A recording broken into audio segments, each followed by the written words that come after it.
Bocil di Semarang curi motor dan sempat lakukan ritual ini di kamar. Orang tua tak menyangka.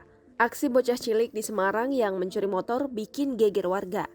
Aksi pencurian sepeda motor di daerah Karangayu, Semarang Barat, Jawa Tengah pada Minggu 30 Mei 2021 akhirnya terungkap. Pencuri kendaraan milik karyawan barbershop itu diketahui dua orang anak sekolah dasar kelas 6 berinisial NDW 14 tahun dan SR 12 tahun.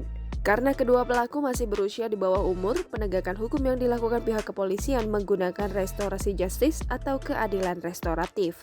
Saat itu, pelaku melihat korban sedang tertidur di dalam barbershop dengan posisi pintu tidak terkunci. Setelah melihat kunci sepeda motor korban tergeletak di meja, kedua pelaku lalu berbagi peran. Satu pelaku mengambil kunci dan satu lagi mengawasi situasi di luar untuk memastikan tidak ada yang datang. Setelah berhasil menggondol sepeda motor korban, kedua pelaku berkeliling kota Semarang lalu berusaha menyembunyikan sepeda motor curian itu di kamar. Saat barang bukti ditemukan, diketahui plat motor dan spionnya sudah dilepas pelaku. Hal itu diduga untuk menghilangkan jejak. Menyikapi kasus tersebut agar tidak terulang, Dina juga mengaku sudah mengimbau orang tuanya untuk lebih peduli terhadap pergaulan anak.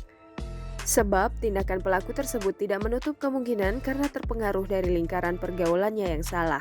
Sementara itu, korban MY saat dikonfirmasi mengaku kaget ketika mengetahui para pelaku yang mencuri kendaraannya ternyata masih anak SD.